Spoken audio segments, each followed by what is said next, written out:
Assalamualaikum dan selamat sejahtera murid-murid. Selamat datang ke kelas Bahasa Melayu tahun 3.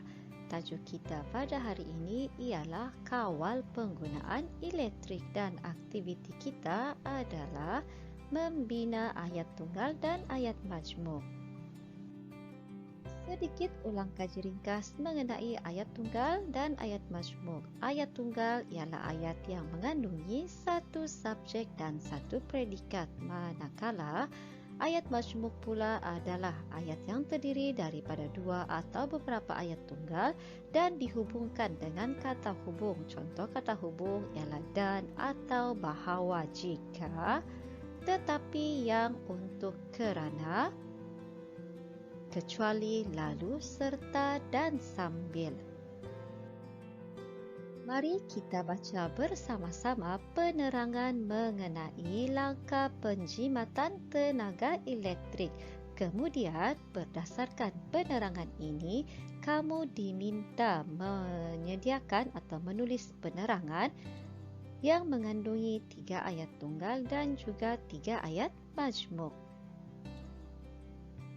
Sekiranya kamu menggunakan mesin basuh, cara untuk menjimatkan penggunaan elektrik ialah dengan menggunakan ruang di dalam mesin basuh sepenuhnya. Maksud ayat ini ialah jangan basuh pakaian dalam kuantiti yang sedikit dan kerap.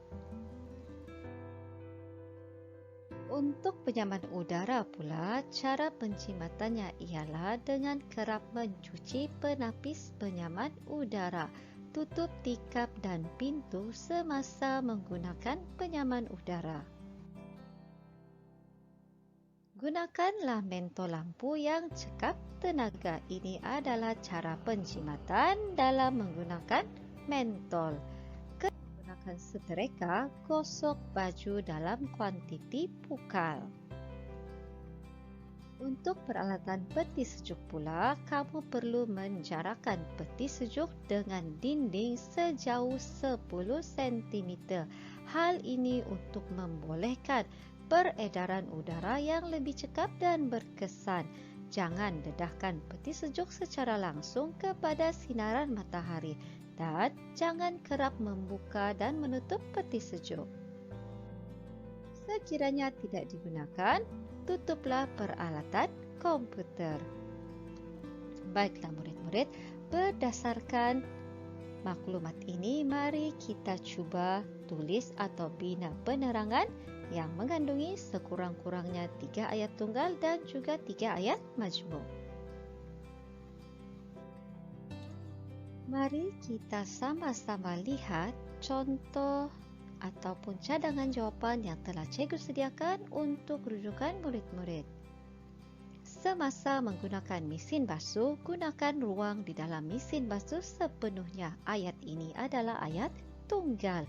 Pastikan tingkap dan pintu ditutup semasa menggunakan penyaman udara serta cuci penapis penyaman udara dengan kerap. Ayat ini adalah ayat majmuk. Terdapat kata hubung dan, kata hubung serta, dan kata hubung dengan di dalam ayat tersebut. Gunakan mentol lampu yang cekap tenaga. Dalam ayat ini terdapat kata hubung yang, oleh itu ayat ini adalah ayat majmuk. Jika menggunakan setrika, gosok baju dalam kuantiti pukal. Ini adalah ayat tunggal. Peti sejuk perlu dijarakkan dengan dinding sejauh 10 cm untuk membolehkan peredaran udara yang lebih cekap dan berkesan. Ayat ini adalah ayat majmuk. Terdapat kata hubung dengan, kata hubung untuk, dan kata hubung dan di dalam ayat tersebut. Jangan dedahkan peti sejuk secara langsung kepada sinaran matahari. Ini adalah ayat tunggal. Elakkan membuka dan menutup peti sejuk dengan kerap. Ayat ini adalah ayat majmuk. Terdapat kata hubung dan serta kata hubung dengan di dalam ayat tersebut. Baiklah murid-murid, selepas ini sila lengkapkan latihan pada muka surat 92. Tahniah, terima kasih dan kita jumpa lagi dalam kelas yang akan datang. Bye!